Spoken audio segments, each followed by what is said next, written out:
We're going to move into the use of hands in terms of releasing versus press, because we've shown some really good stuff with feet and with shoulders.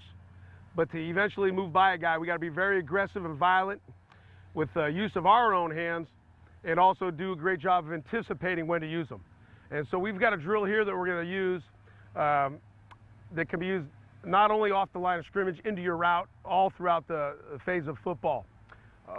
Just like a defensive lineman would use to rush the quarterback, great hand tactics to get off of the O-lineman's blocking technique. It's very similar.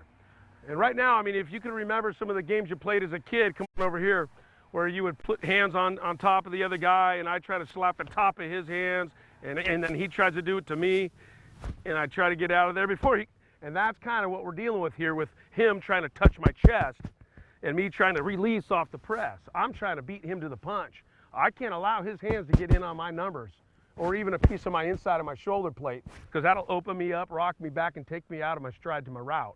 And any good defense knows that if they're going to press, what's the purpose is to disrupt the timing of the route so that the defenders can get to the quarterback. And our job is to not allow that to happen as a receiver, and so these are some of the tools we use. For instance, if I'm facing this player and I want to release to this side, then I'm going to use the nearest arm. And as that arm comes forward, I want to clear it. And just by clearing this arm, I end up turning his shoulders. And if I can get to this side of him as I clear his arm, I'm going to have a release. And so the technique we're going to use with our hands is that we want to use this portion of my hand and my wrist to be in a fixed position. I don't want to grab and clasp onto him, so I want to make sure I'm firm with my wrist and keep that in a fixed position. He raises that arm, I want to make any kind of contact with him from the wrist up into the tricep. That's my target zone, and so I should be able to connect here, here, here, in any purpose. But if I just slap or flip my wrist, I feel that's inadequate. I want to see violent, firm slap to move the shoulders, not just the arm. So what we'll do is stand here in a receiver position, and let's just say the ball's to my left and I'm in my stance. My foot usually would be back if he's off. Now it's up under me. My hands want to be above his hands. So if his hands are low, then mine are here. If his hands are high, I want to be up here so that I can deflect and defeat this, protect my chest and shoulder pads. So say I want to release to the right side, we're going to do a drill where all we do is when he flashes, I'm going to slap him and move it. And he's going to reset and give me ample time. And that's one of the biggest problems with this drill is guys start going repetitively. It doesn't give the offensive guy opportunity to reset and treat each one of these like they're an individual route. So just say opportunity to show you a couple examples. My hands are here. He flashes, boom, I move. Flashes, I move. And it's firm and it's violent, and I want to make sure that I'm getting consistent at doing this. And with young players, we'll see a lot of slaps and misses. The key is to see, to look and identify visually what it is you're trying to slap. I can't look at him in the face and be slapping a wrist and only catching it peripherally.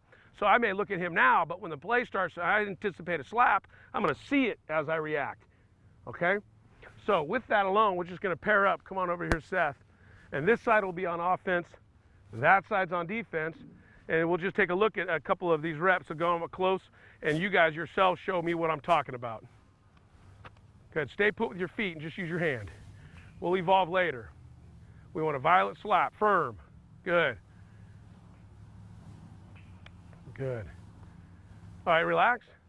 And in addition to just the slap, we also want to teach how we want to chop. So we call this slap and chop, but the chop phase, a lot of people don't understand that their players would open up their rib cage and expose that to the defender. So even I may slap him here, but then I go to get by, and it's tendency for people, especially younger players, to open up here as they go by and swim.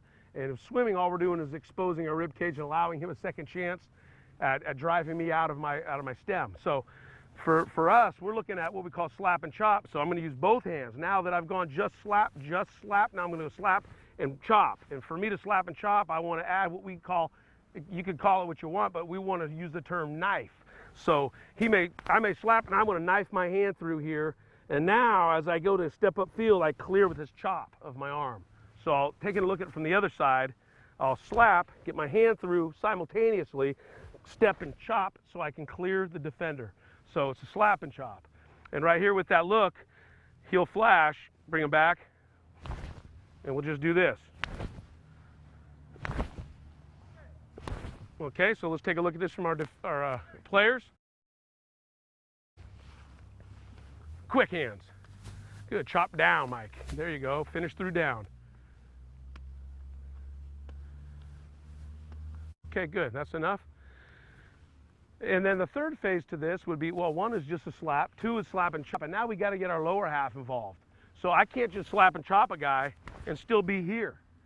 So I want to get my hip to his hip. If I'm releasing to the outside, I want to get what we call hip to hip. And I could turn it this way and be hip to hip. So in the use of my slap and chop, I've got to get a step so my hip's equal to his hip. So you'll see right here, and that's where I want to be, okay? And let's go ahead and take a look at that, guys. Give me a couple reps where we're stepping up hip to hip as we slap and chop. Good, now bring it back.